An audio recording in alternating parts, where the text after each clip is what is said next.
پہ بلا کے 1 بار 2 بار 3 بار 4 بار ہاتھ دھو کے کلیاں کر کے ناک میں پانی چڑھا کے جھاڑ کر کے چہرے کو دھو کے لوگوں بازو دایاں بایاں کوہنیوں تلک دھو کے سر کے مسے آگے سے پیچھے پیچھے سے آگے مکمل کر کے کان کے اندر شہادت کی انگلی اور پیچھے انگوٹھا پھیر کے پھر پاؤں دھو کے خلال کر کے اور یہ آواز لگائی ہو باب باندھا امام بخاری نے کہ مرشد اگر کہیں ضروری سمجھے تو اونچی آواز میں بھی قوم کو مخاطب کر کے کہہ سکتا ہے ویل للعقاب من النار، وضو میں جو ایڑیاں خشک رہ گئیں لوگوں، بربادی ہے ان ایڑیوں کے لیے کہ جنہیں جہنم کی آگ چھوئے گی۔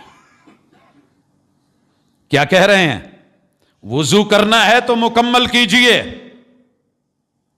مشکل ہے یا آسانی ہے، دھوپ ہے یا چھاؤں ہے، گرمی ہے یا سردی ہے، تکمیل بہترین مل مل کے دلک کر کے اعضاء کو دھو دھو کے۔ یہ مرشد